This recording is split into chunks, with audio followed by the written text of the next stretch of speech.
Very happy to welcome all of you to this first event of what is a new series that is organized jointly by the Geneva Graduate Institute and the Club of Rome. I'm really delighted about this initiative, and I do want to thank the teams on both sides, on the Club of Rome side, and there, just as I'm talking, and also within the Institute, the team in the Center for Finance and Development. I'm very much looking forward to what will be, I'm sure, very rich and very interesting discussions, both today, but also in the future, as we keep nurturing, I hope, this collaboration. Let me try to say very small words of introduction, and just to say how struck I was when looking at, I hadn't looked at the Club of Rome website for a long time, so when I went back to the website, how struck I was by the similarities and the parallels between our two organizations, which obviously also similarities and parallels in terms of our history to some degree. For those of you who don't know, maybe some of you don't know so well the Geneva Graduate Institute. Well, it is older than the Club of Rome, but both of us have had the heart of our DNA and of our historic identities the conviction that the most pressing acute challenges that have to be addressed are global, complex, and systemic, and that international collaboration as a consequence is very necessary. The Club of Rome was born, that you all know, with its famous and pioneer report in 1972, The Limits to Growth, and it was a pioneer alert to us all that we have only one planet, that its resources are limited, that the human species is highly dependent for its survival on the conservation of those resources, and that many of our production, consumption, and interaction modes are in fact highly incompatible with such an imperative of conservation.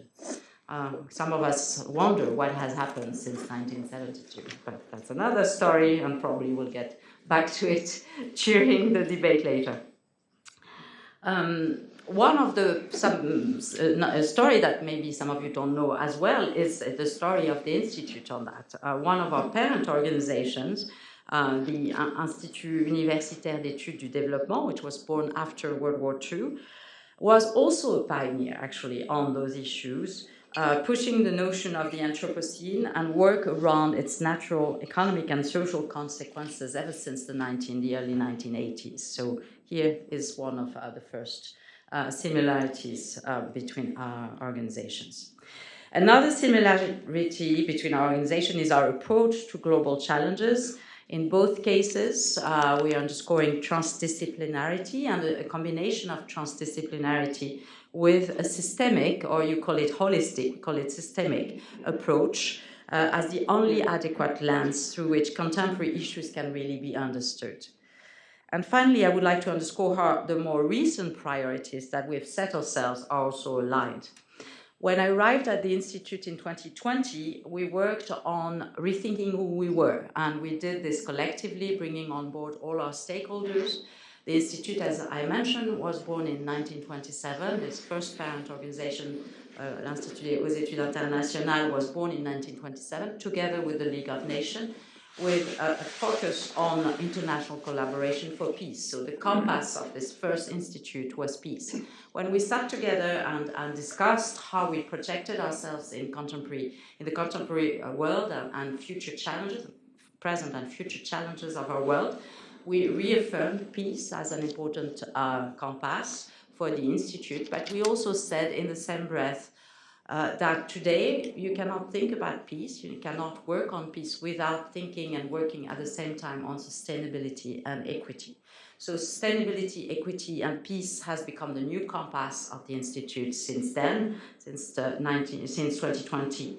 And you know, from this new compass, we've also identified a number of points of focus, and this is where I think there's a lot of parallels between what we are putting a bit the light on and what you also identifying as priorities.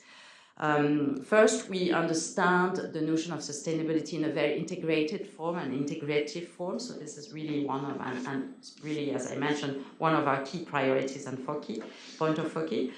Another very important focus for us is the important role of our economic and financial model and the urgent need to rethink and transform them profoundly with sustainability at the core, let's put it that way. So here, obviously, two of your core priorities are ticked definitely here too.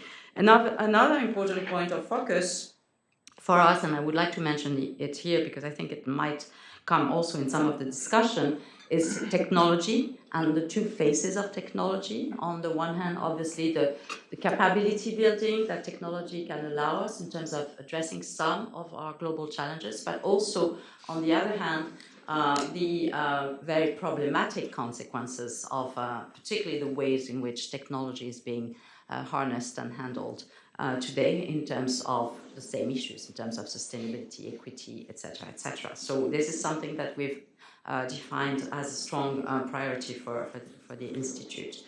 And finally, another point that we've been really affirming, and this is also very connected to who we are, your institution doing research, but we're also training the new generation. So this idea that youth leadership, youth engagement is key and should be taken very seriously. And here again, I guess it's ticking one of your boxes also. After all, the future that we need to invent, because we also affirm that future is not predetermined, futures have to be explored, and desirable futures have to be identified. But who is going to identify what is a desirable future? I think that should definitely be clearly in the hands of the younger generation, of my children and our students' generation. Happen to be that I have children who are the age of our students. So when I see the 5 priorities of the Club of Rome, emerging new civilization, planetary emergency, reframing economics, rethinking finance, youth leadership, and intergenerational dialogue, I'm really impressed indeed by how parallel our agendas are, which bodes very well for further collaboration and discussions. So I will now give the floor to Mr. Carlos Álvarez Pereira, who is the Vice President of the Club of Rome, and whom I want to thank for being here today. Mr. Álvarez Pereira is a senior professional combining more than 30 years of experience in research and innovation, entrepreneurship and business management, with a passion for complexity thinking and transdisciplinarity. He's played a key role in leading the work of the club along a number of its agenda priorities, particularly rethinking finance, new civilization, and youth engagement and leadership. Carlos, I'm really delighted to welcome you on the club today in the Maison de la Paix, well named, and I'm leaving you the floor. Thank you.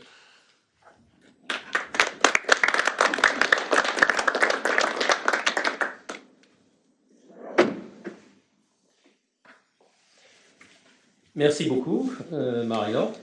There is another similarity that I wanted to mention, so thank you for pointing these points, to putting emphasis on these points of connection between our agendas. There is another one.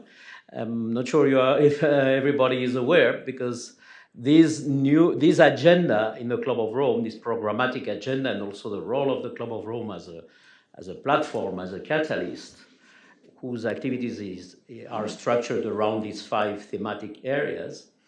This is relatively new. We started with that in 2018, which was the 50th anniversary of the existence of the organization. We were born in 1968, that year in which everything happened, good and bad, but a lot of good things happened in 1968. But one thing we did as well in 2018 was to elect for the first time in the history of the Club of Rome 2 ladies, co-presidents. There was a tradition of co-presidencies, not since the very beginning, but we always had gentlemen leading the organization, and from 2018 we had my colleagues and dear friends Mampela Rampele from South Africa and Sandrine Dixon de Clèves from Belgium. So more or less at the same moment that you arrived here 2 years later. Wow, a lot of coincidences, isn't it? So thank you to the Graduate Institute and to Barris Gwyn and to Nathan Sussman for making this possible. You know, the organization of these series of seminars that we are starting today to dig into, I think, interesting questions. If you ask me what does the Club of Rome, what is our mission, or what do we do, in a very short sentence, I say, when we are good, we ask better questions. Not much more than that. And only if we are good. So I think we asked a very good question some years ago, which is this one, you know, does prosperity or could prosperity lead to collapse? It was very much in the spirit of the founder. I mean, the Club of Rome was founded by a small group of people, but one prominent personality was its first leader, Aurelio Peccei, an Italian businessman who knew very well the world, which at the time was not so usual. Now it's a bit banal, but he started his first commercial mission in China in 1935. So it will be soon 1 century ago. So he had this perspective about the world, and he was asking himself a number of questions about, like this one, you know. Okay, in 1968, we had already a couple of decades after the Second World War, so the prosperity was obvious in Europe. And one of the questions he was asking is, but can we expand this to the whole world in an equitable way? Because he was really keen on equity. And due to a number of circumstances, we were able to make possible a study, a scientific study, led by people at the MIT, the people, top-level, leading-edge people in systems dynamics at the time, to produce a computerized model, 68, late 60s, early 70s, so the computers at the time were definitely not what they are today, but the first computerized model of the behavior of a small number of global variables, population, food production, industrial production, pollution, etc., to simulate a number of scenarios in order to, with the best of our knowledge, what could we say about this question? Could prosperity lead to collapse? Which now has become banal because, you know, science has produced, you know, the planetary boundaries. It was published in 2009, you know, the seminal paper on the planetary boundaries and the question of, is infinite growth possible in a finite planet? That has become sort of banal. But we are talking of a moment where this was the contrary of banal. And actually, many people were shocked simply by the fact that we were asking the question. From the editorial point of view, this was good. The book sold millions of copies. We don't even know how many, but something between 13 and 30 millions of copies of a book which is not a thriller, so not a love story, not a, you know, so untypical bestseller. But as I say here, it didn't change the world. For a number of reasons, but it created this shock. So a lot of controversy, but also a lot of backlash. And actually, the backlash was effective in framing this analysis as a doomsday prophecy. And still today, you can read things like the Club of Rome was wrong because it predicted the end of oil in 2000. Funny, you know, because, I mean, fake news didn't start yesterday. We never did any kind of predictions. We are not in that business at all. And in particular, that one. But from this labeling of the book as doomsday prophecy, it was relatively easy to put it aside. Don't listen to these guys, you know. And because even if their questions might have something technology will fix it, markets, etc., will fix the issue. And in the end, they are doomsdayers, you know. We were not, and we are not. And actually, the intention of the book was to open the debate, but also to open the space of possibilities. Because out of the scenarios which were simulated, yes, many were showing the possibility of collapse of civilization due to a combination of exhaustion of non-renewable resources and pollution. But some of the scenarios were showing the possibility of a new balance of human well-being and planetary boundaries. But those scenarios, of course, that meant, oh, but we have to change. We have to learn and to change the course. And those scenarios were ignored precisely because of that, maybe because they were demanding us to learn. Nowadays, sorry to say, the continuation of there was a central scenario in the limits of growth, which we call today business as usual, you know, which is the one we have followed, the path we have followed, and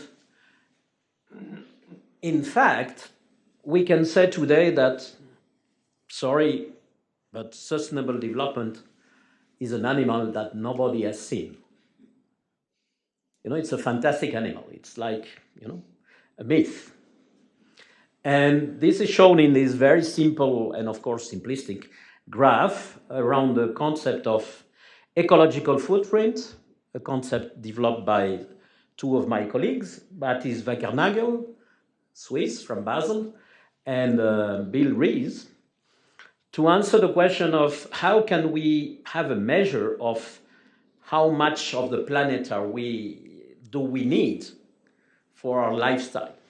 How many, actually in this case it's number of Earths, they have other ways of measuring that, but the number of Earths is very telling, right?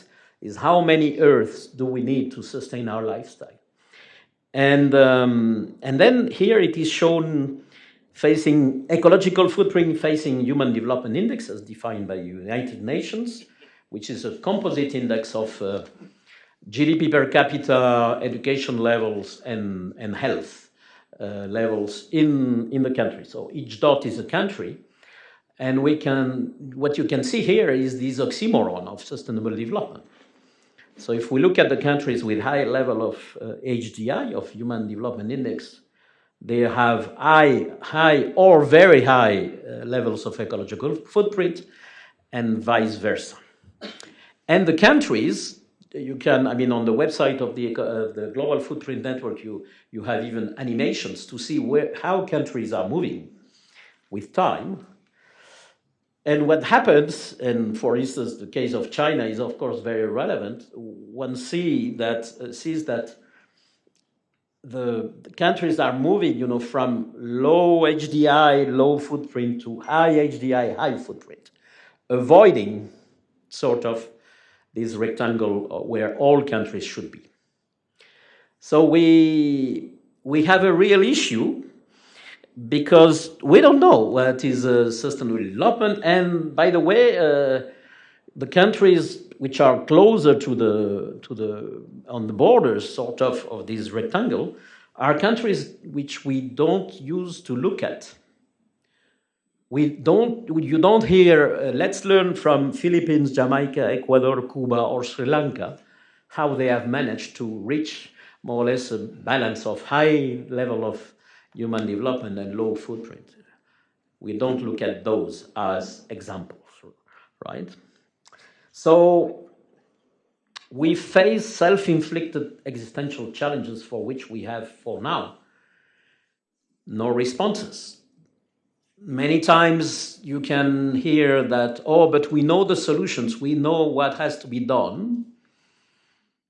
And yes, to a certain extent, yes. We published last year a book titled Earth for All, the Survival Guide for Humanity, where we propose a number of policies which, if adopted, could lead to this situation of balancing human well-being with planetary boundaries. That's okay, but knowing the solutions doesn't mean that we have learned. because we don't know how to adopt those solutions, how to create the transformation to adopt those solutions.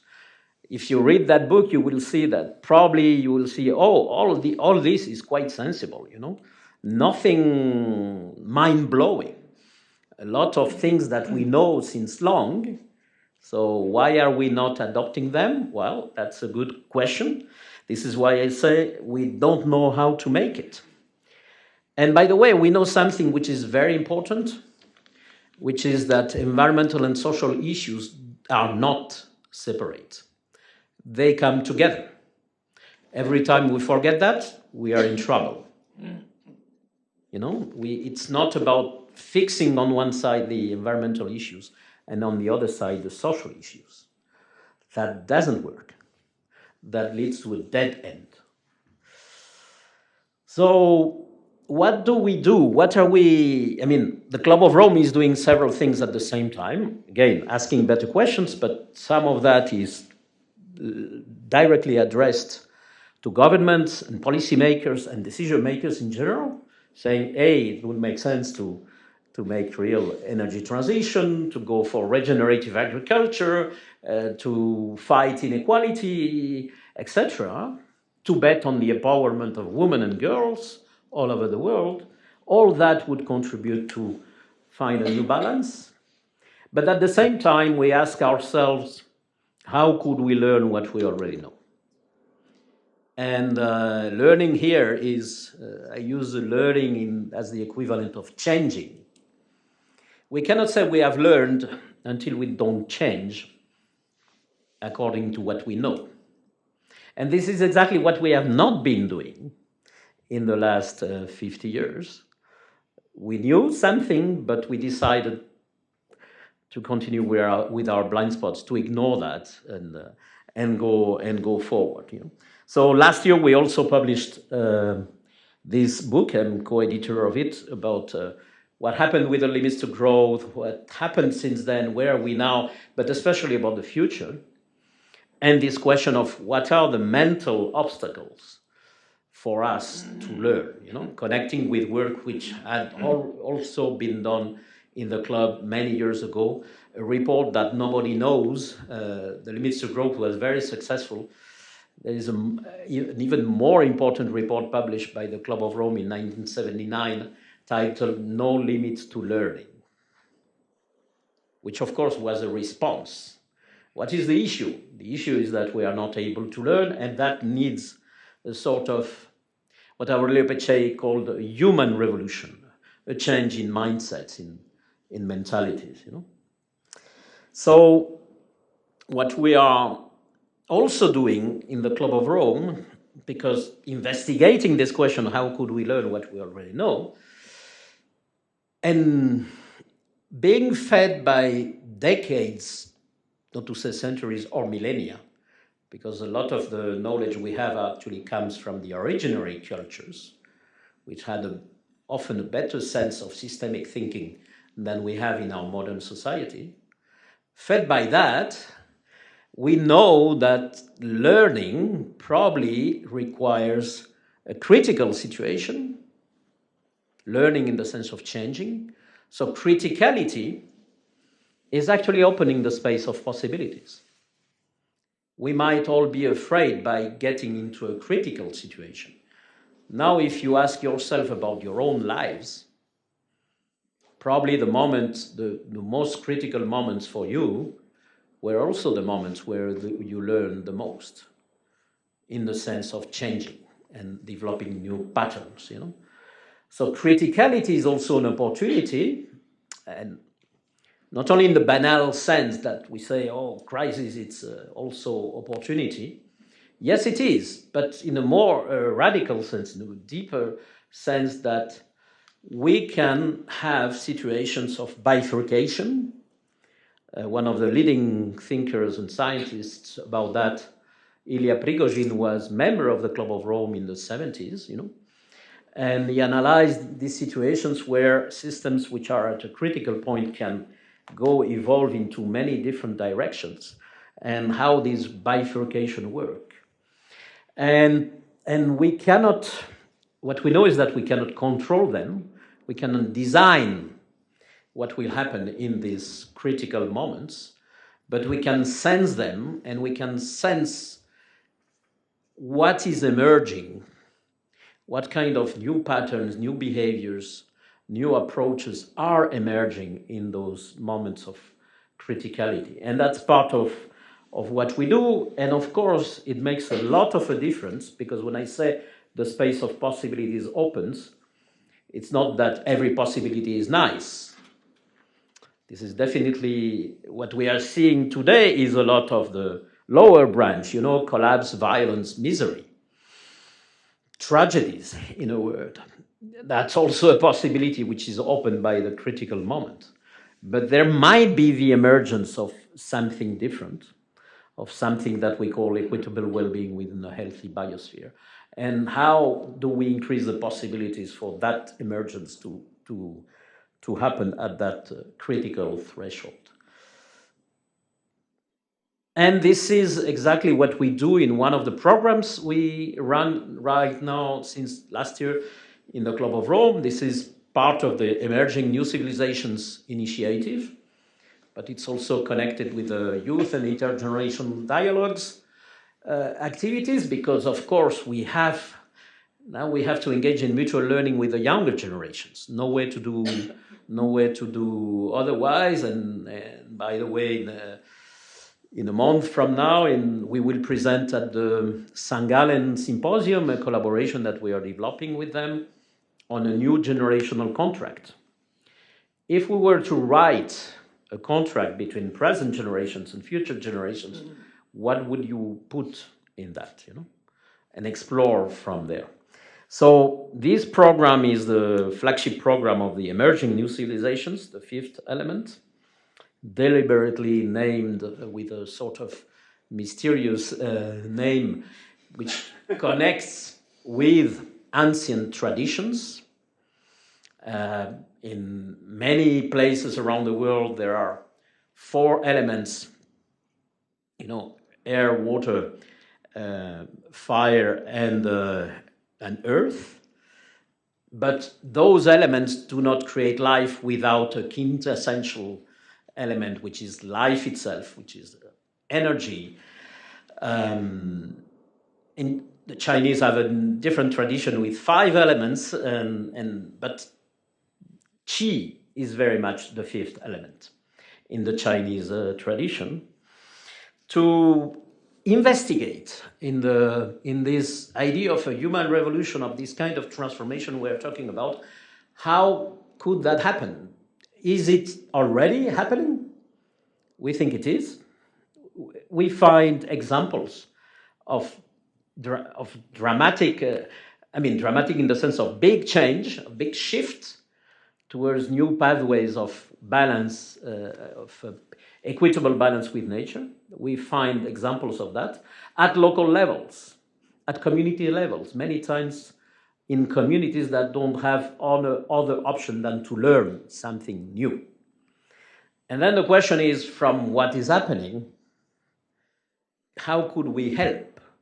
What are the conditions for that to happen more, and to happen maybe hopefully faster, and to become the dominant trend, or for emergence to become the dominant trend? So there is a lot to say about the 5th element. You have here the website, our website, you can look at that. And now for the concluding slides, I would like to provoke you with a number of observations and questions related to this seminar series, and in particular to finance and the financial sector and the role of finance in this deep transformation. And I have to say that a lot of what this shift implies is cultural change, cultural transformation, changing the meaning, changing the way we sense and we make sense of things happening around us, because for too long we have been framed in traditions which pretend to to go in the way of understanding everything and controlling everything. That would be for another debate, and a big one, on modernity and the sense-making of modernity versus other worldviews, which have been alive for thousands of years. But in that debate, there is something which is key, which is this observation, that we don't have access to reality, we perceive. And by the way, when I say we perceive, it's with the whole body. We perceive, we receive a lot of perceptions, but we don't make sense of those perceptions except through frameworks of interpretation, which feed our conscious understanding. So it's much more complex than just, our conscious mind is accessing reality and that's it. No. It's much more complex than that. And the fact that it is much more complex than that, and that there are frameworks of interpretation, creates big blind spots. Things that we don't see, that we are not aware of, things that we don't know, what we don't know, we don't know, but also plenty of voluntary blind spots. Plenty of things that we see, but we don't want to see. In Spain, we have the saying that there is no worse blindness than the one of a person who doesn't want to see. And that's very true. And I think our interpretation, because we have covered the whole world with plenty of frameworks of interpretation, particularly in economics and finance, and we tend, all those are models, if you wish, approximations, but we tend to think that they are the reality, that they represent the real thing.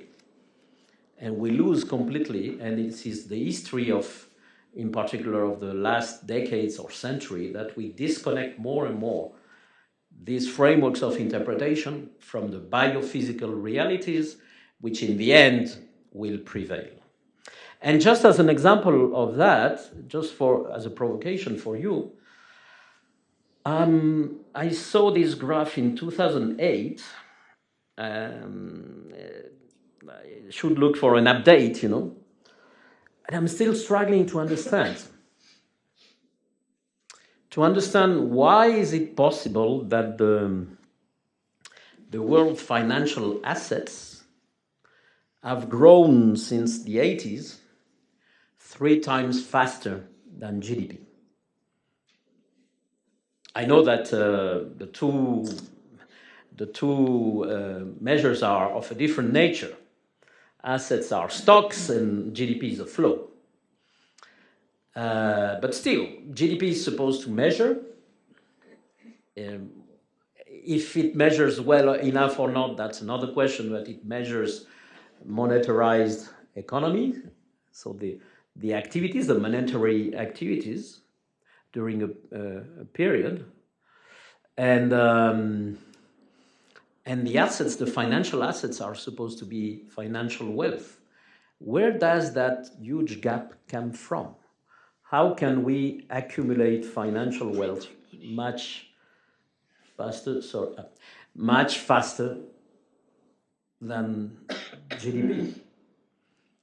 To me, I think this is a blind spot. I leave it to you to interpret that. I have my own responses, but this is a big blind spot of, economy. The economy, monetarized economy, has been growing. Yeah, okay. If it is, by the way, if GDP measures or not well-being, or if it is correlated with well-being, that's another story, that's another matter, but a matter which really deserves attention. But the fact is that the huge amount of financial wealth has grown much faster.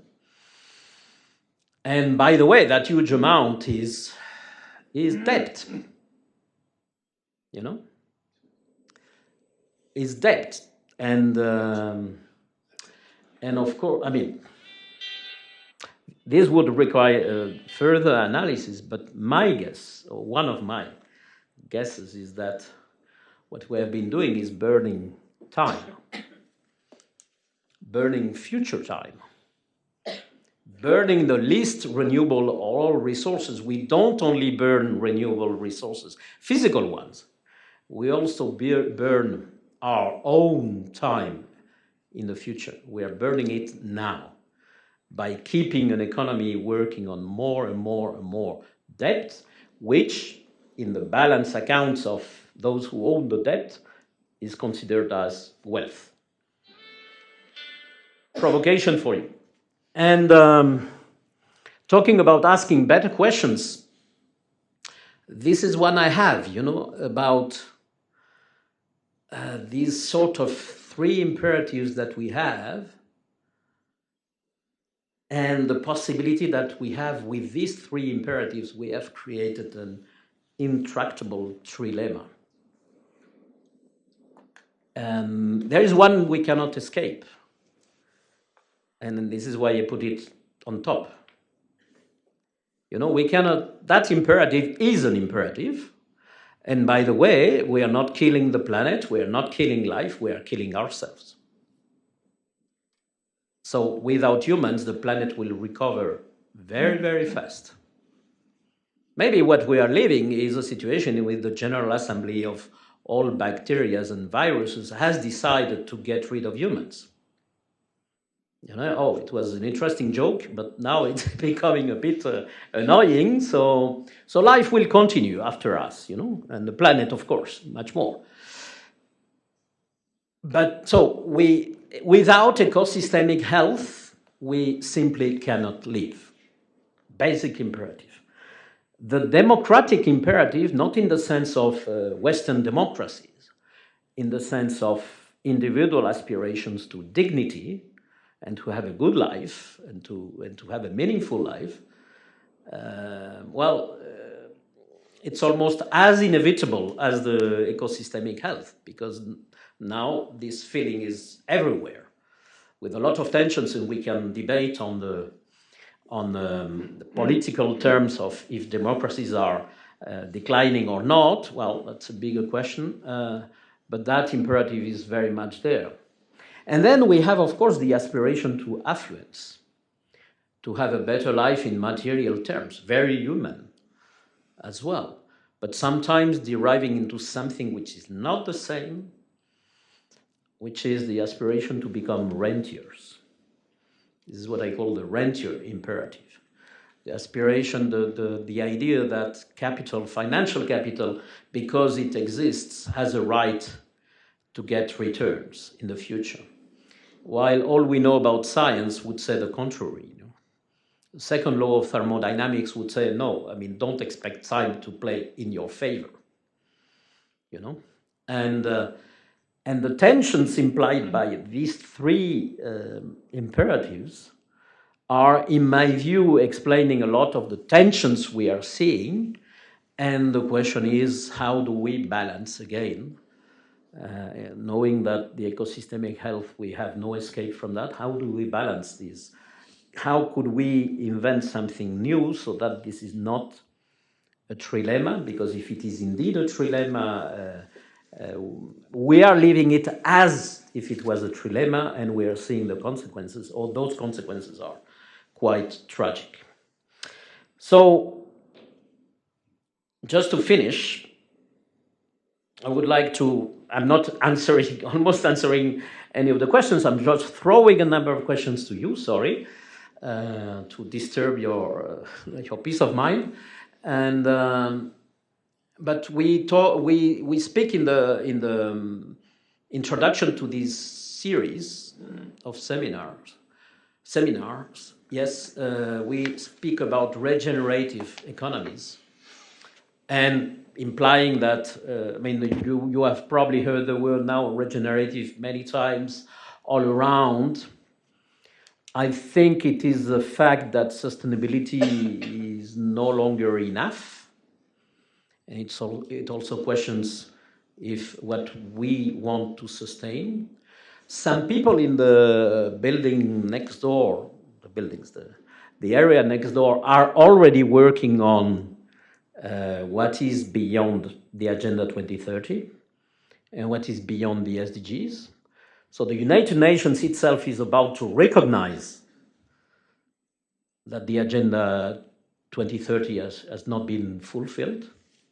I mean, if you hear Antonio Guterres, the Secretary General, is saying that we are on the path to suicide. So he's already being very radical, and I think rightly radical.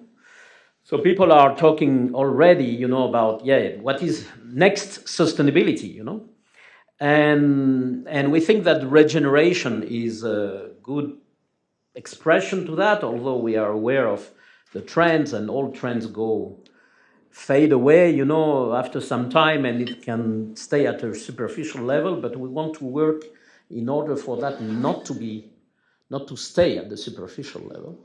And we are working with a number of organizations to go in depth about what it is to become a regenerative organization or a regenerative economy.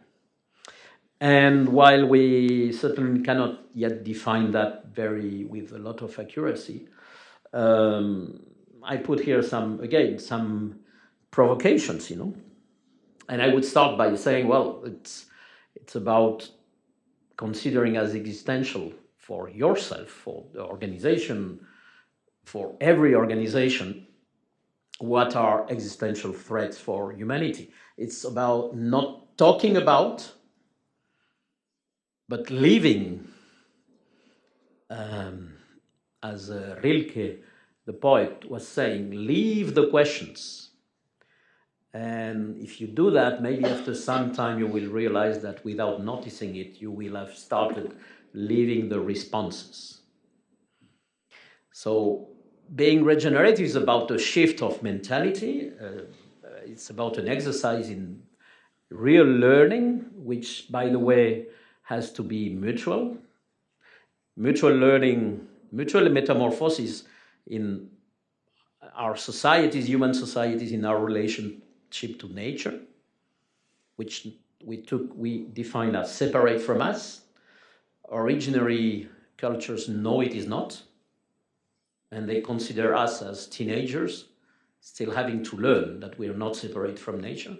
Mutual metamorphosis in relationship between a corporation or a bank with its economic ecosystem. Mutual metamorphosis in the relationship between countries and between continents. And with all this, maybe it's a bit overwhelming, I would finish by putting one question on the table, because we are where we are. And in the context of a number of things happening in Geneva, you have the UN here, you have building bridges, you have a number of things going on. What role for Geneva in this? Switzerland in general, by the way, but because for a number of reasons I don't have time to explain, I think Switzerland could play a significant role as a privileged position in many ways. And it's much more fragile than it thinks it is. Because when you come from almost everywhere else in the world, you come here, this is paradise, I mean, not only the prosperity, everything works, and but paradise is not protected and is terribly fragile, and that might be the conditions to create the criticality for Switzerland, and in particular Geneva, and I invite the Graduate Institute to be part of these conversations, to play a significant role in this process of deep process of transformation. Thank you for your attention. Thank you very much.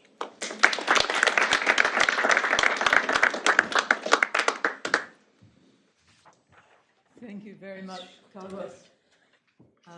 We are a little behind time, but delighted to have had the opportunity to hear at some length about the work of the Club of Rome. A very brief word of introduction. My name is Barris Gwyn.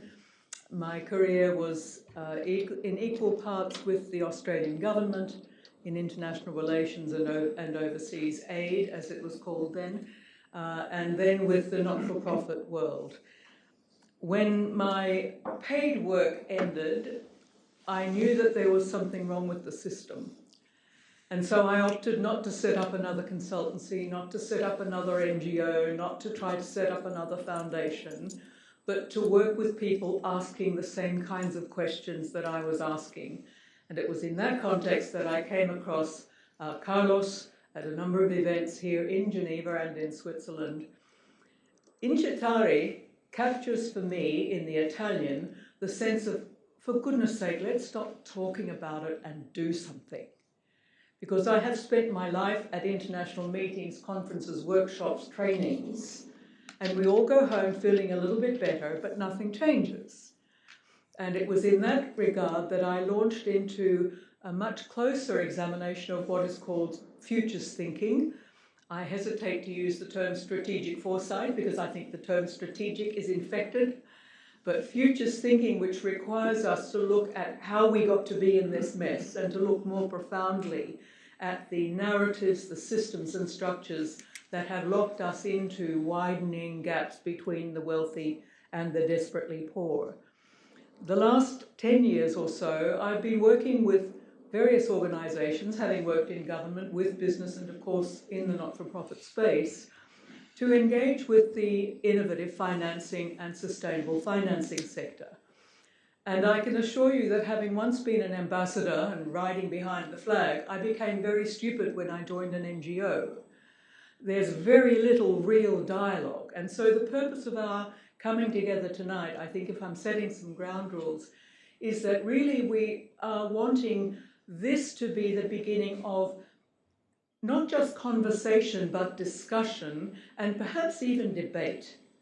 So it's in the spirit of us respecting that we have different skill sets, different experiences, but valid points of view that need to be put on the table so that we together can find solutions to these problems. In the last 5 years or so, I've been working with a number of people on what we believe to be part of the solution to building that bridge between the so-called left and right banks in Geneva. And we focused on high impact, which, as Carlos has just explained, requires an actively integrative approach, which I remember as an aid official was discarded in the 70s and 80s because it was too difficult. We need complexity thinking, complex systems to work on integrative models. We need to work on high impact, and we can't do that in a spirit of siloed competition, where funding is directed this year for one purpose, next year for something else, and where, if I hear it again, I'm sure that I will scream, NGOs don't have any decent proposals. We're in business, don't expect us to bail you out. When Carlos agreed to co-host the segment last year at Building Bridges Week, our premise was that for all of the good intention, for all of the intelligence in the room, we were on the wrong train, because we were anticipating in an incremental sense a transition from something that was getting us into trouble to something that might be slightly better. And so we were challenging, and we found tremendous energy in the room because there were lots of people there who signed up later saying, even though we don't claim to have the answers, we're committed to getting groups of people together who are willing to try something different. And so that requires us to have, I think, conversation with those who are saying you don't have any decent projects, to make sure that there is an understanding that our operations are in a different economy, that we are not able to satisfy the parameters that are described by businesses seeking to maximize profit, with perhaps a little ESG on the side. We're wanting ESG to be the purpose of the business, but on a financially viable basis. We think we've come up with lots of things that at least could be not pilot projects, because that's another term that I think is now loaded, but by demonstration models of things that we believe with the best of our combined skills would work at a scalable level, viably financial, up to and including commercial, but in humanitarian situations, obviously including philanthropic money. So while we've now taken some liberties, I need to inform you that one of our speakers was not able to come. this evening, and so we've a little bit more flexibility than we planned with time. But I don't want to leave the podium without mentioning that Incitare was just an open platform. It has no legal status, really, beyond myself and people who've been attracted to the sorts of things we've discussed. But with Carlos' agreement, after our event at Building Bridges Week, where our participants asked for there to be a sustained process of activities between Building Bridges Week, rather than a continuing rehearsal of the same problem sets and the same show and tell sessions about what we were each trying to do, that we would set ourselves up as a collaborative. And so I'd like to introduce François Rossier, who's behind us here. There are a number of other people involved in that process. And so a little advertisement from me before I hand over to Arthur is that this to us is part of that process. The Club of Rome is leading this seminar series in collaboration with the Graduate Institute and the Centre for Finance and Development. Thank you, Professor Sussman. The Geneva Rethinking Finance Collaborative, which is this growing group of people who are willing to say, I'll put in some time and some expertise. If I have some money, I'll put in some money. None of us is being paid, because we believe that a different and more collaborative model is going to be part of the solution. So having said that, I think we've got some really great ideas, and we're hoping we'll present some of those as Incitare now sneaks in under the umbrella of the Geneva Rethinking Finance Collaborative. I want to ask Arthur Wood if he would come and share with us, because Arthur was right at the beginning of the impact investing world and has had a lot of experience in the area, not all of it positive. Arthur, if I may, please.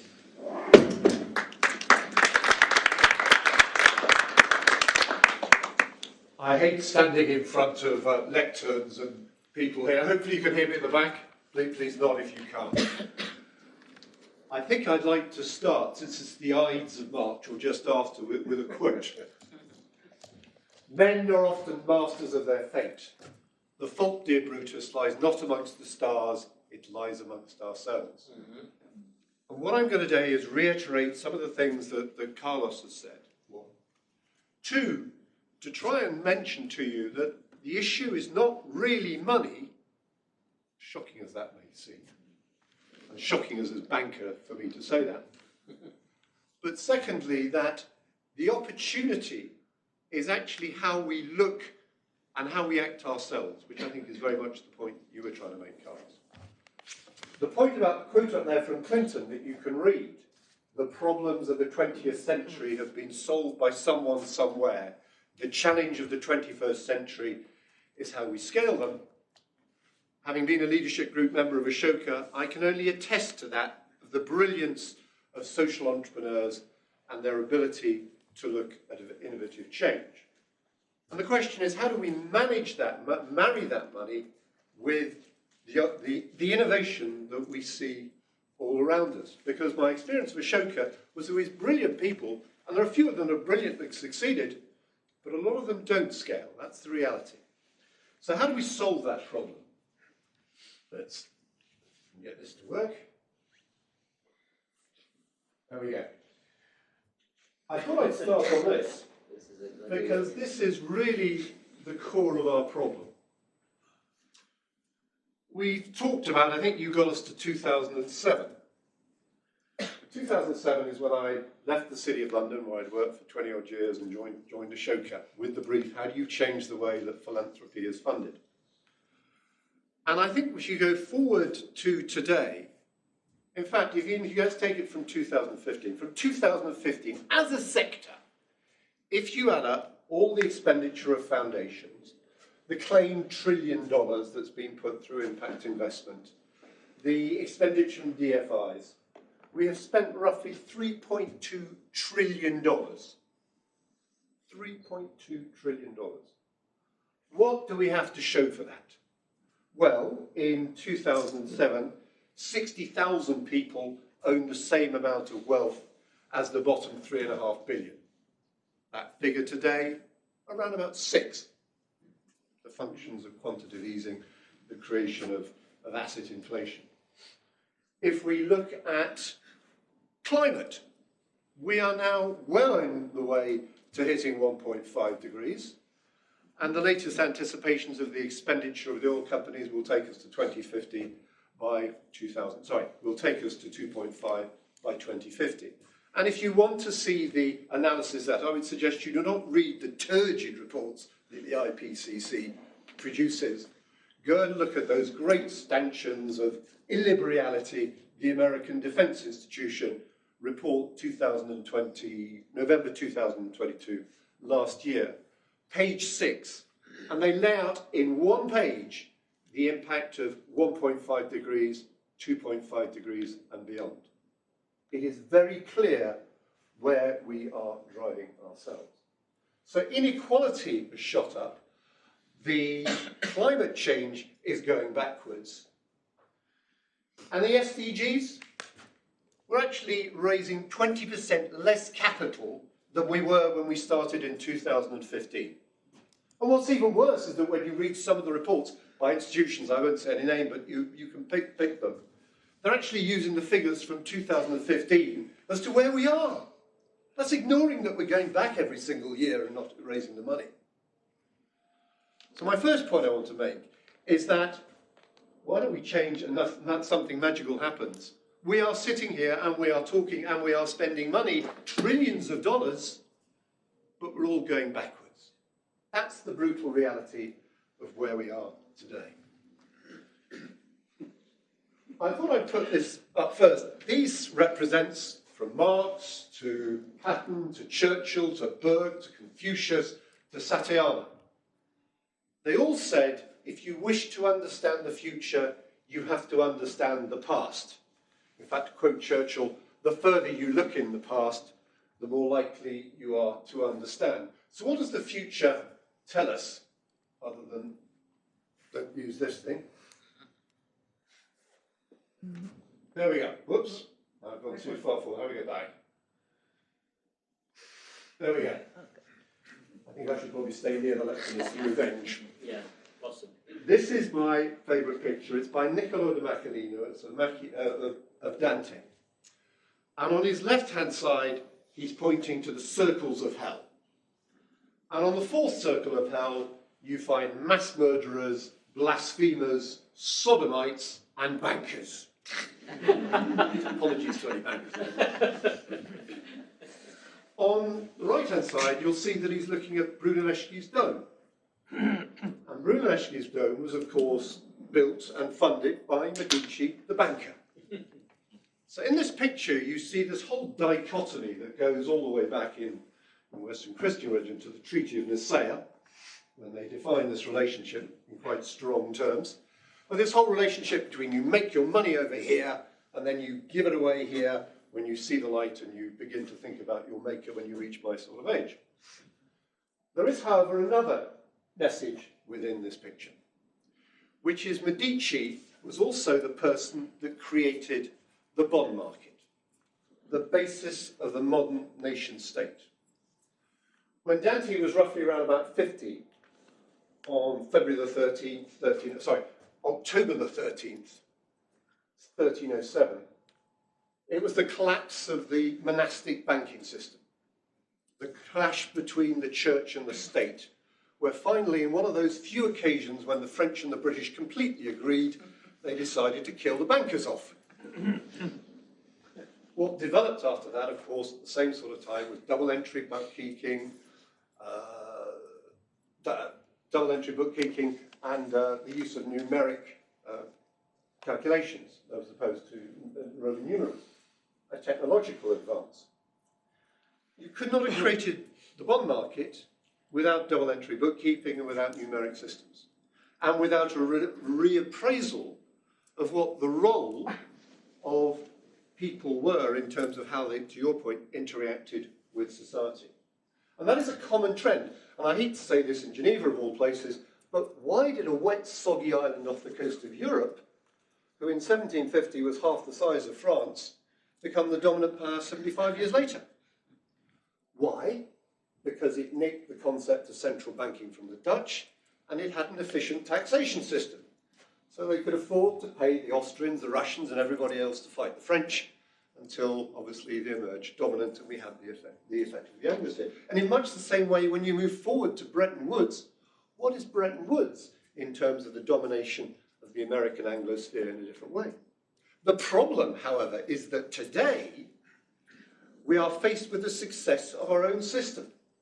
We cannot fund what we need to fund under the mechanism. The problem we face to solve climate, to solve the SDGs, is roughly somewhere between 8 to 14% of GNP. And the UN, just to complicate things slightly, said, well, the margin of error could anywhere between 50% more or 200% less. So anybody that ever tells me the SDGs are a good benchmark should just probably think about that any metric where your margin of error is bigger than your problem, you might want to think twice about it. But the point I'm trying to make here is how do we actually mobilise that 8% when the amount of total subsidy that we have in ODA is round about 0.5%. And if I take all global foundations, about 0.5%. And if I etch out their costs, conservatively, I've got about 0.5% free capital. And our problem is 8%. Now, are you going to get 16 times leverage off a blended value model? No. ODR, the Overseas Development Institute said you get 0.7 to 1.14. Are you going to get it from a venture capital model that's a small percentage of total pension fund allocation and we add in social impact? BIS claims it's roughly $250 billion that's dollars being raised. If you read some of the proponents of the VC system, you'll see they're claiming $2.5 trillion has been raised. In fact, in the last 18 months, they've raised 10 times the entire UN budget. It has grown, they claim, at a 62% compound growth rate to 82% compound growth rate, if you look at the figures. Anybody that's been in the financial markets will know that anybody tells you that things grow at a 62% compound growth rate completely over a 10-year period, then maybe you should take a slight look at it in the scheme of things. So venture capital models aren't going to get us there. Blended value models aren't going to. So is government money going to get us there? Well, we know there's not enough of it in the scheme of things, but to compound the problem, you've got demographics. I think you've touched upon this. The demographics is that we have an aging society. This is the reason that we can't afford to do it. If you are in Japan, anybody German in the room? Somebody in the German room? If you're in Germany and Japan, you currently have 40 people retired for every 100 in work, 30 to 40. By the year 2050, that figure is 70 people retired for every 100 in work. Your tax base is declining, your problem's increasing. The United States, who happens to be the best of any of the G7, G10 countries, that estimated liability is $9 trillion. Health liability is maybe 10 times that figure. So it's not going to come from government. We can claim that we think it's going to come from government, but it demonstrably cannot.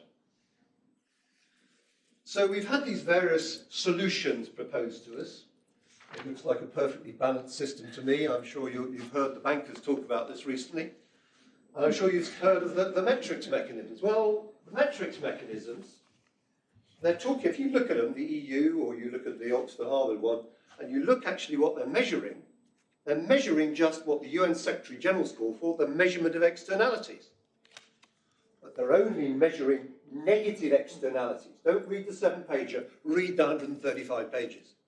Well, if you just measure negative externalities, what you are creating is subsidy to go to business to manage its problem.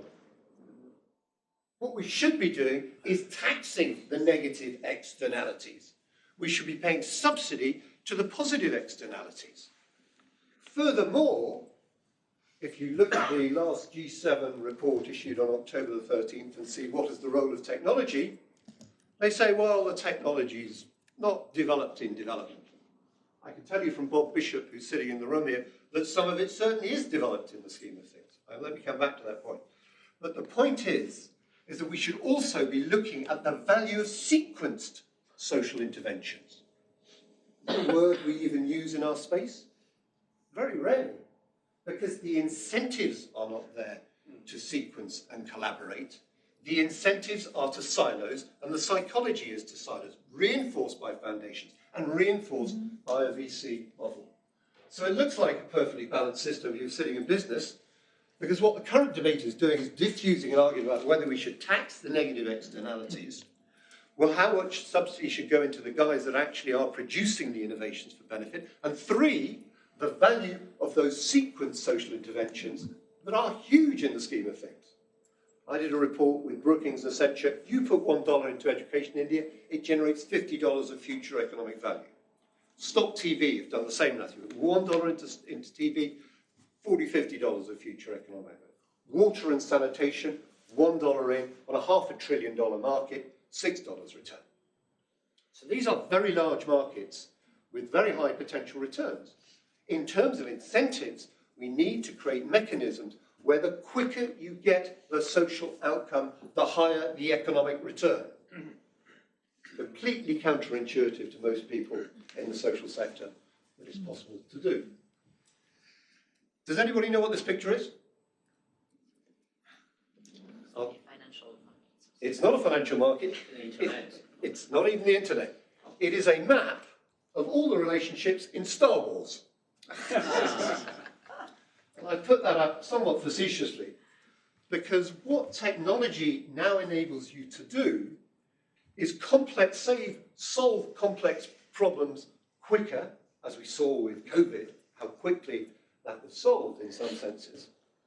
But what technology is also doing is it gives you the ability to track the granularity of the individual stakeholders in that relationship. This is new technology that has been developed by CERN. 100 yards from here, called ID4.ch, you can go and look it up. It is accessible it's been designed so it's accessible to everybody. You don't have to hire a techie to do it. If you can actually identify complexity and track granularity inside complexity, you can do a number of things. You can take innovation and put it into aggregated markets in scale. So we move away from silos. We begin to think in terms of a system, a city, a water basin, an agricultural market. And if you can think about cities and you can aggregate these players together, then you do what bankers want. You have scale. We're no longer talking about funding an individual element. You look at the level of a system. You identify all the players, for-profit, not-for-profit, government, who could collaborate and work together, which is the other reason that you can call this equity, because you can place equity on that economic value that we know McKinsey, Essential, World Bank have already calculated. So we know what the opportunity is, it's being calculated. So the point about technology, now why am I saying technology? Because if you recall from my earlier chart, the thing that has changed is about the use of technology. So if technology can give us the ability to identify granularity and to track and pay it, then you can change the ballgame. Then you can inject innovation and scale in a way that actually makes sense. Now you may say, well, here's Arthur Wood, he's worked in the banking sector, he's probably been smoking something. This, I don't tell many people in the social sector, this is what the defence market already does. Hard power does. A modern destroyer tracks 2,500 targets dynamically and allocates its weapon system to those perceived threats. It integrates into an F-35 that then gives you a whole battlefield overview. We know that works because you're watching it play out on the news today. And if you don't get it right, you're dead. Do we think about social development in the same sort of way? No. We talk about digitization for health, or digitization in a silo, or digitization at the country level. We don't talk about digitization in terms of development as a whole. And the institutions don't really want to talk about it because they're all in their individual silos. That is the opportunity. That is the problem. The problem is change management. I'll use the same analogy of this event I went to last week just to make it. SDG 6 is a $1.6 trillion problem. This event was held, it was an OECD event, and we had the great and the good. And they all did their presentations, the institutions that we all bow down to. nobody asked the question that if your problem is $1.6 trillion and total ODA is 180 billion, and you get 10% of that, of which sanitation gets 10% of that, how do you bridge the two? This is about mathematics. We cannot succeed in terms of what we currently do. But what technology gives us the opportunity to do is to do what bankers talk about every single day. Bankers talk about gathering AUMs, gathering scale. If you can gather scale, you can inject more financial tools, you can reduce your risk. So it's exactly the same process that the bankers have been through themselves. It's no different. It's just that our own system, in terms of looking at silos, ensures that we don't look at it in that way. That's what I need to ask you to. In which case, I should be very quick. So how do we marry money with development? I've called it APE. I thought you'd quite like this. And the reason I call it APE is for this reason. Because the money is actually there. If we know that the innovation is there, if we know that technology can create that aggregation, then the money's there. You ask the same question bankers ask. Follow the money. Where is it? Aligning additional local capital. There is $5 trillion that sits in local pension funds in local markets. Instead of funding a siloed project, a blended value project, create a guarantee entity that guarantees local bonds in local currency for their own essential sustainable development. That would generate, with a $250 million investment, that gets you to your $100 billion in 10 years, making, by the way, 20% on your money to do so. Is that bullshit? No. $45 billion worth of business has been done. I can tell you, as Barris will tell you, that I have seen this torpedoed by the existing intermediaries two occasions. Not an issue of money, not an issue of the product, an issue of change management. Foundations. Foundations control $2 trillion, but we only take 5% of it. Shouldn't we be asking the questions, maybe the tax system should be changed, this is controversial, around the social impact they create, not the act of giving? Shouldn't we be talking about aligning the 2 trillion, not the 5%? Faith. If you actually provide a structure to aggregate, they are the third largest investors with social mission by definition. So that's the A for you. The P, plug, play, and plan. If you plan at a city level, for example, World Bank research tells you can take 50%, 40% out of the cost of the SDGs. Well, if the SDGs are 8%, you can take 40% off. It at least gets us to what we were spending in the Cold War. So plan using existing tools that already exist. Digital twins, test it, this technology exists. Plug and play, it's exactly what we did in banking. We didn't do what our sector does, reinvent projects silo by silo. We would take best-in-class project, plug and play it into an aggregated market and white label it. That's what the bankers have been doing for 25 years. What do we do in development? No, we decided that we produce all our projects silo by silo, issue by issue. That's how the financiers work. So plug and play. Finally, externality. I touched on this. The value is actually in the future cash flows generated by the sequence social interventions.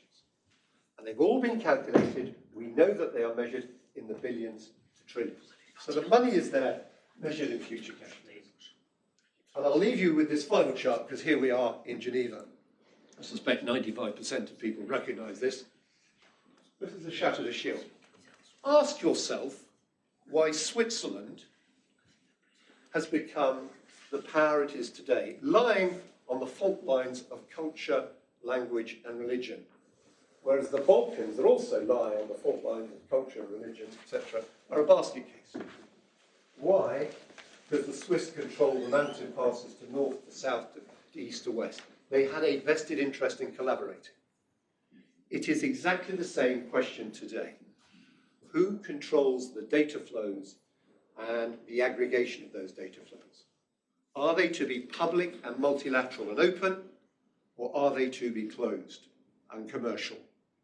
Are we to have an argument between the Chinese and the Russians and the Americans as to whose technology is provided? Or is it to be done in a neutral location? Because what the reality is that within 2 kilometres of this building, These databases exist. 65 million alone of all innovation at WIPO. All the data exists here, but it's captured in its silos. So the innovation is here in Geneva. The ability to monetize it in terms of legal frameworks and financial frameworks, and I haven't bored you with that, is feasible to do. The question is whether we have the political will to do it, or whether we're simply going to get driven by the existing vested interest in the existing silos. Because the fault, dear Brutus, lies not amongst the stars, it lies amongst ourselves. Thank you. Thank you very much. I think we might just leave your slide there as a reminder. It's my pleasure now to introduce Professor Grégoire Mallard, who is at the Institute, the head of research, if you're going to join us. I'm not going to be invited again to facilitate because we're way over time, but I've just circulated pens and I call them sticky notes. There's a post-it notes, because we are going to have a follow-up event organised by the Geneva Rethinking Finance Collaborative, which is for reflection and learning. So if we don't get to handle more than a small number of comments or questions from the floor, we don't want to lose them. And so I'm asking people to just take one of these. They're circulating, I think, now. I might start, Arthur, with you, give us some points to think about as well. I've already done that. But I do want to assure you that we don't want this to be a process where you've come, you've heard a lot of wonderful things, but you don't have an opportunity to feedback. Grégoire, over to you. Thank you very much. Thank you very much for the invitation. We'll have a third type of arrangement where the speaker will be sitting after standing and walking, and I think it's. I take it as an encouragement for the discussion, and my talk is going to be more a reflection from someone not from the field of sustainable finance, and more reflections of someone coming from another field of study and also another field of practice, because I'm an academic, so I'm supposed to ask very narrow research questions, and today I'm not going to present you research results, but reflections. And I think the reflections come from two research experiences. One was about a comparative exercise in models of global governance that actually was the first time I met Marie-Laure when she was part of the International Panel of Social Progress, which was sort of attempt to replicate the IPCC, but with social scientists interested in social progress, and to have 400 social scientists think about creating about 30 chapters co-written with 10 people, which for social scientists seems like a nightmare. And I was supposed to write the one on global governance, and we compared how global governance worked in different fields, from finance, trade to environment.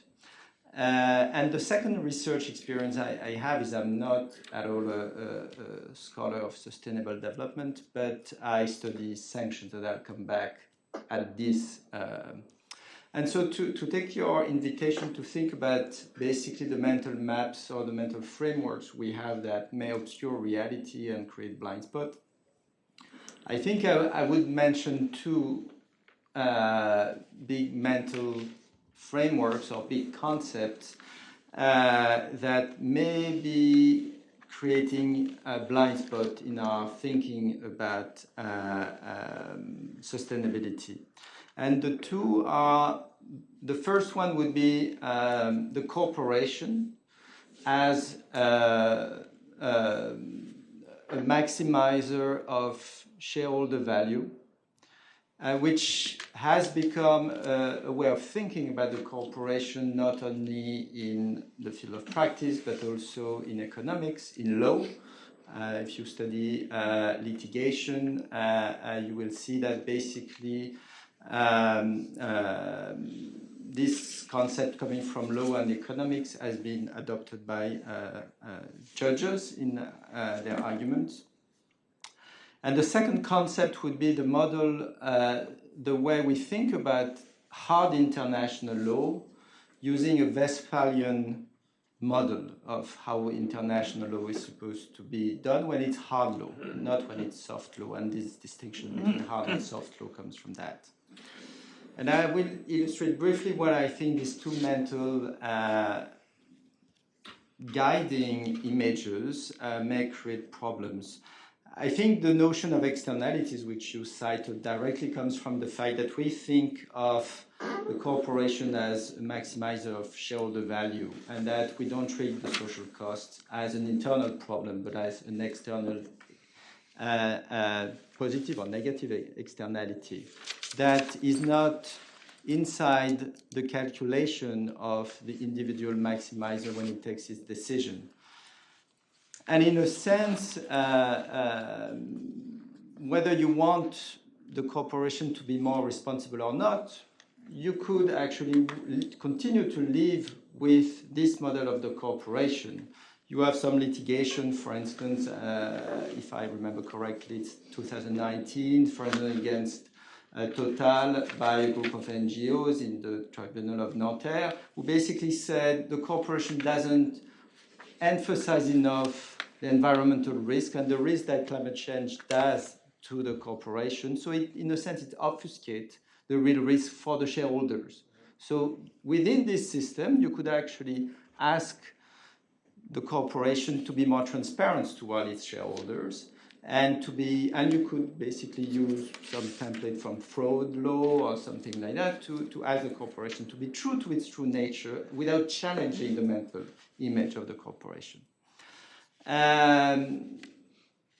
Of course, there are more fundamental critiques that would tell us you need to challenge that model and associate more the corporation with a care for the stakeholders rather than just the shareholders, and ask them to internalize the costs that they may ask certain communities that are more vulnerable and closer to the harms inside their own model.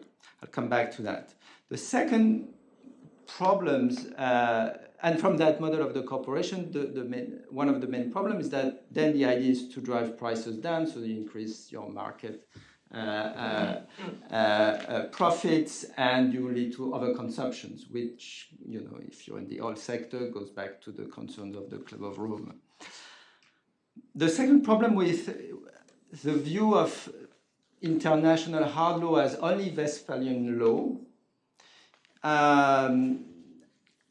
has a related matter, and we see that if we compare, for instance, how international law is done in the environmental field, for instance, with a COP, with the Paris Agreement, etc. In a sense, it's still done under the basis of Westphalian international lawmaking, in the sense that it's a law based on state consent, that without state consent and the proper legislation and ratification procedure, the law doesn't bind the country.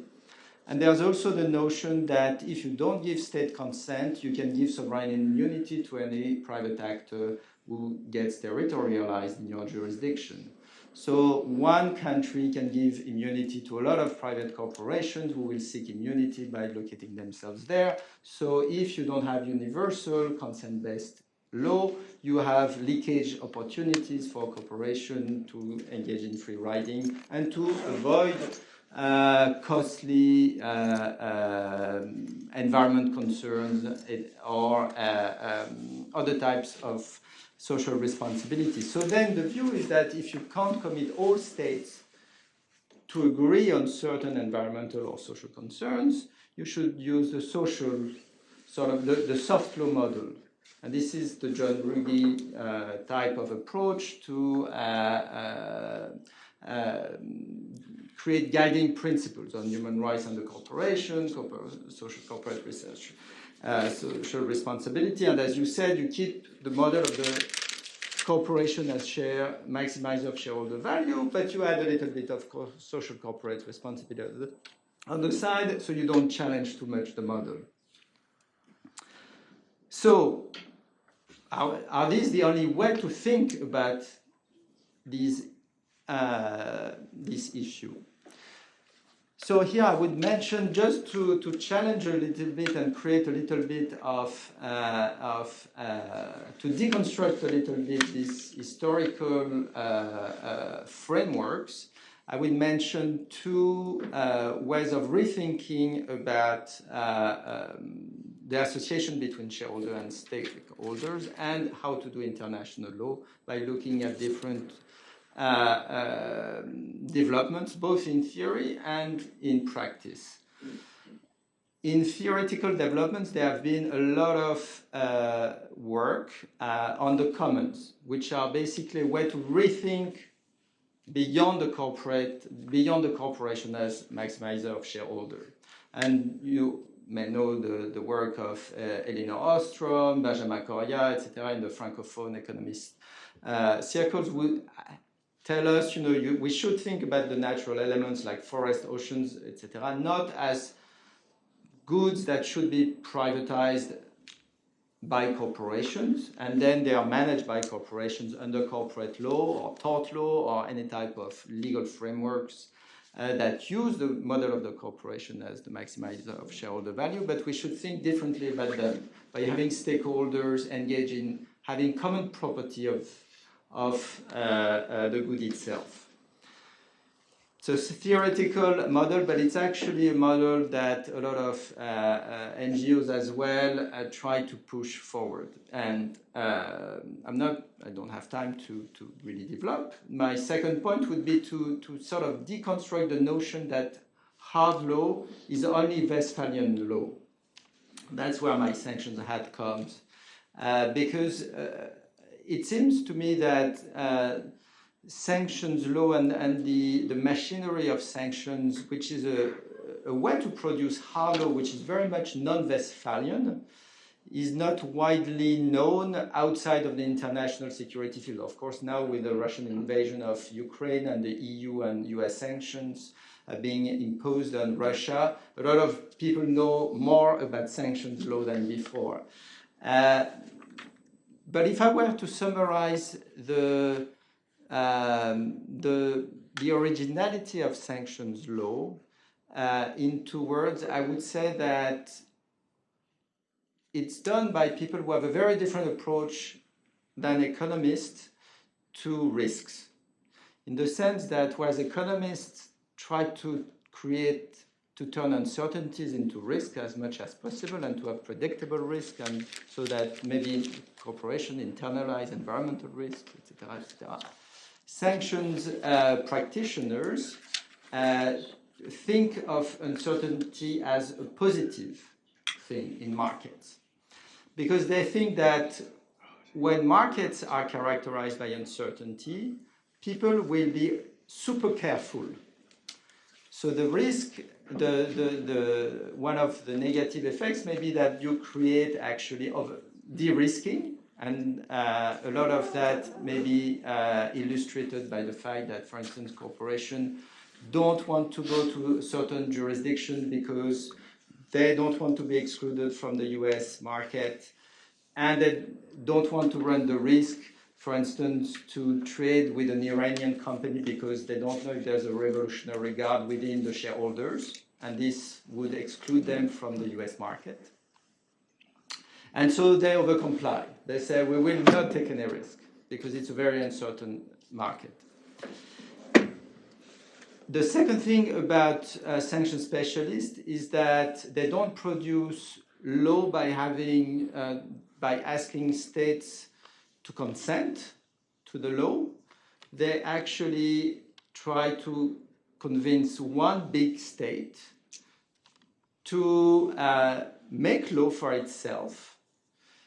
And this law will have extraterritorial effects, because private actors will know that if they want entry into this market, if it's a big market, they will have to comply with the law of that land.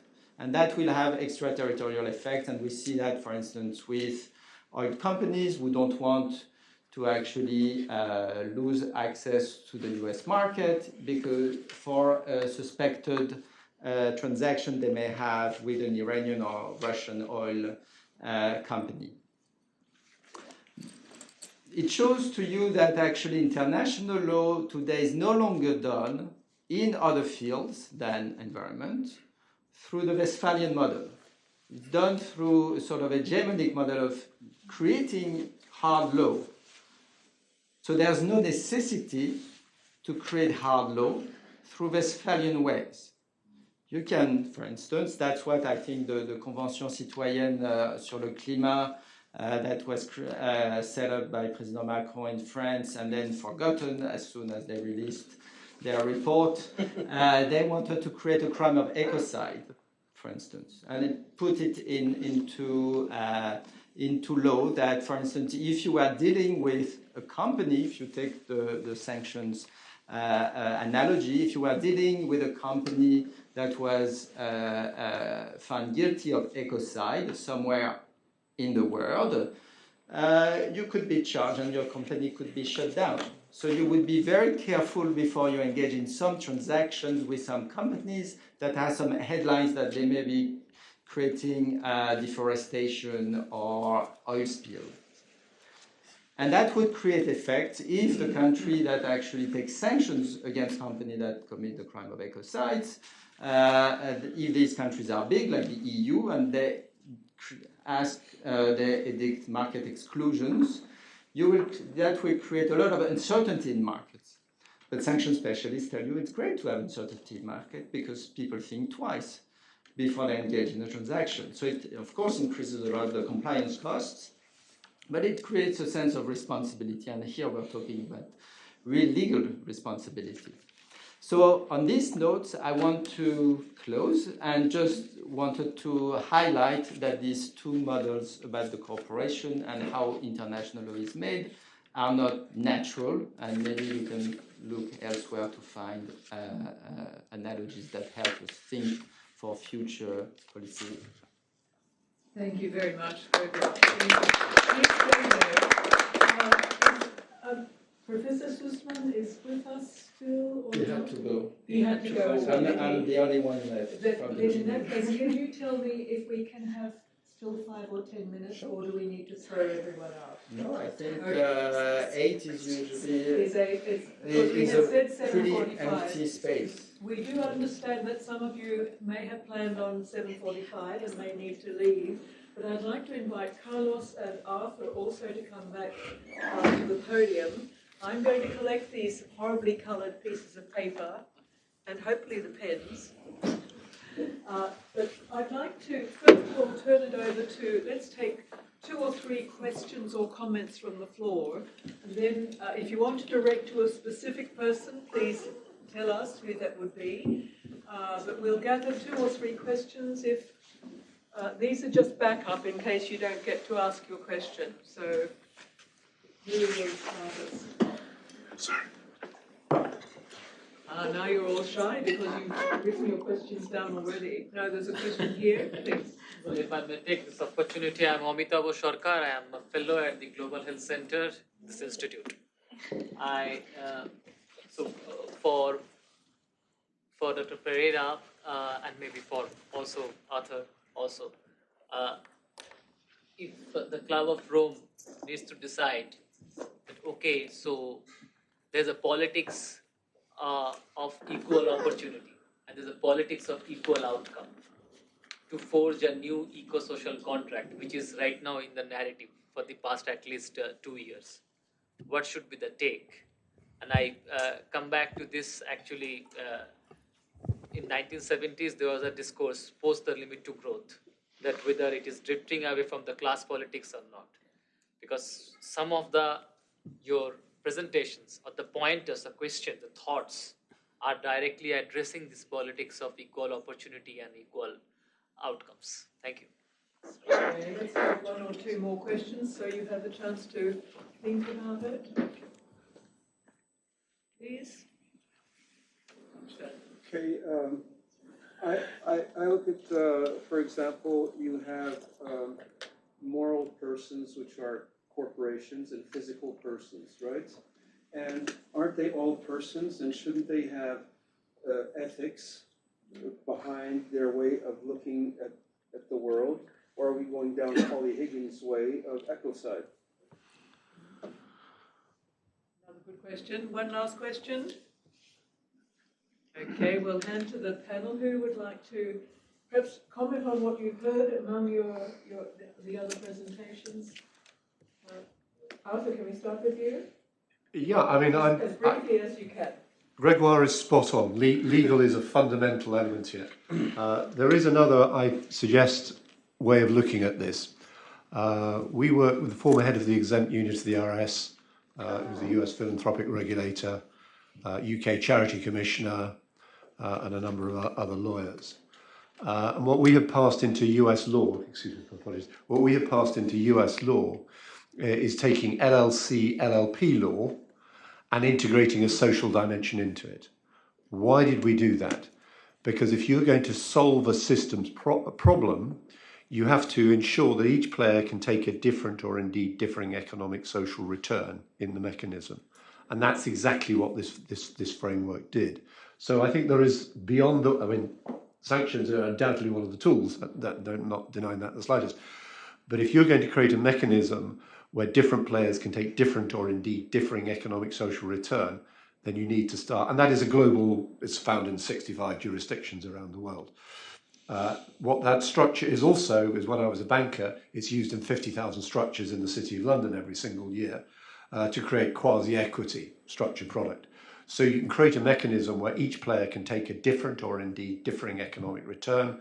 LLCs, LLPs are looked through for tax purposes, so people continue to be operated within the tax jurisdiction within they're operated.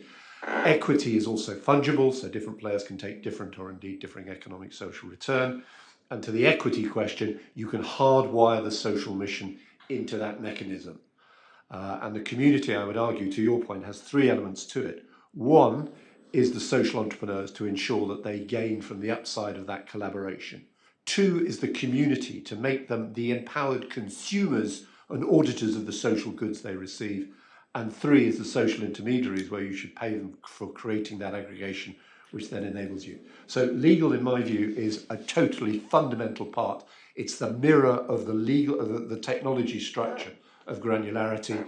It allows you to then ensure a mechanism where each player can take a different or indeed differing economic return, which encourages in a management structure where they can collaborate and crystallize those future values. So I think that the question of equity and the question of legal are absolutely fundamental to solving the problem. Could I just leap in to ask Grégoire, I was a little concerned by this dichotomy between the Westphalian system and this self-managed system where progressive states can adapt their own legislation and demand standards. It assumes a kindness of heart on the part of the powerful, where the Westphalian system, to me, frankly, is bankrupt because all of those lines on the map that we now see were drawn by our predecessors. They don't represent any longer, if you look at the UN membership, with all due respect, how many of them would we really say defend the interests of their citizens and have legitimate voice to be determining or blocking policies globally? So I'd like to challenge, where do you think international law to me is part of the problem? Sorry, but what do you think? I agree, but what do we mean by international law? Sometimes we think about international law along the lines of Westphalian. And to think about how hard law is made that may have global effect, we talk about global governance in a sense, and we don't talk anymore about international law. Now, about your point about, is our hope in the hands of progressive statesmen in the big, powerful countries? I'm as pessimistic as you. But I would say that, you could create some law, and it's mostly domestic law or an aggregation of domestic legislation by a fairly sizable amount of middle states that abide by the same principles and create market exclusions for certain actors that do not abide by the legislation they enact. And that could be a way forward. I'm not saying at some point there may be some snowballing effects, especially if you're working within the EU with enough small states that are not as attached to national champions in the extractive industries with long-lasting colonial legacies, because a lot of times you have these colonial histories to the creation of concessions that explain why certain countries have national champion in the extractive industry. I realize that my question reveals exactly what Carlos was saying about reality, perception, frameworks of interpretation, because I've been raised in the international law space, but you're pointing out that there are many other ways in which law is enacted for good or for other purposes, and our job collectively is to provide the incentives and the disincentives around law for the commons and for our futures, shared futures. Carlos, over to you.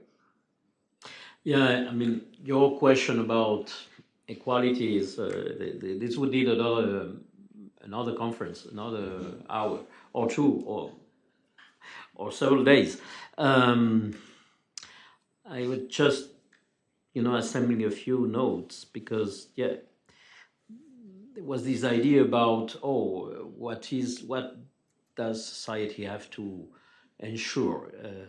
Just equality of opportunities, assuming that there is not necessarily equality of outcomes, but at least this is what is fair, matter of fairness. And I think fairness is one of the things that everybody is sensitive to. Being treated with fairness, this is what I was talking about when I mentioned the democratic imperative. I'm not talking about the concept of Western democracies. I'm talking about something much deeper than that, which is that everybody feels he has or she has to be treated with fairness and the dignity has to be respected, and that's very deep all around. But even in pretending, and part of the history, particularly of Europe, but also of the North America in the second half of the 20th century was framed in that idea that, we have to provide equality of opportunities. By the way, only to our citizens, So within the borders of us and them. And this is my first critique to this idea of democracy, which is we are talking of democracy and treating people with respect and dignity and try to provide equality of opportunity, but for some people within some borders. And then international relations are driven by something else. As the history of colonization teaches us, and neo-colonial regimes, because colonization has not disappeared. We can cheat ourselves in thinking that, but it's still there. So there is this aspect of, first, in the best case, it was always about some people who are citizens of the country.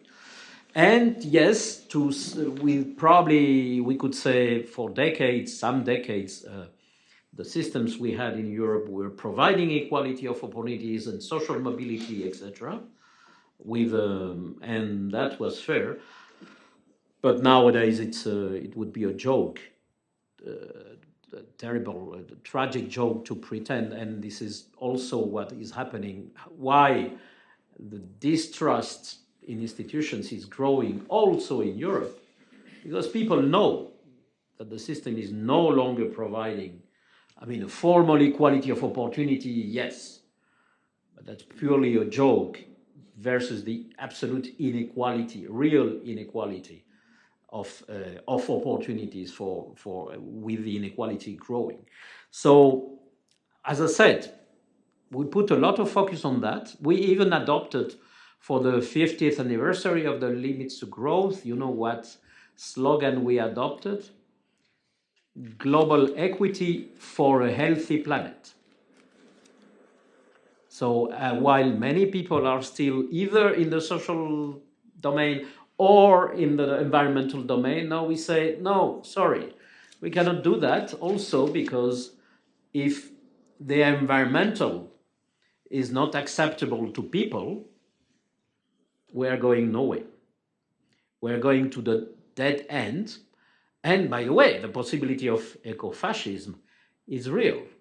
We can trace back to the history of ecological thinking. Some of the ecological thinkers, Garrett Hardin, who wrote in 1968, the same year, The Tragedy of the Commons, a paper which has been used in economic thinking for decades. He was actually a deep ecological thinker, but also an absolute racist, who was saying the problem is that there are too many people in the world, but not in North America, of course, where he was sitting. The problem was the others, too many people and too many people in Africa, in Asia, etc. So we are definitely in that space of global equity for a healthy planet. Equity is not disjoint from environmental issues or vice versa. And you know what? Science also shows that.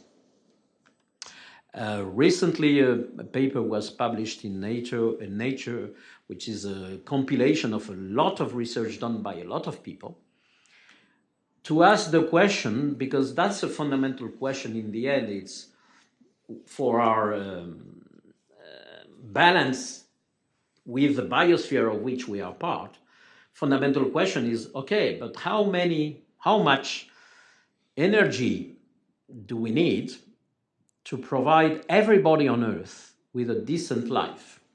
And we, of course, can get into the discussion of what is a decent life and who measures that, etc.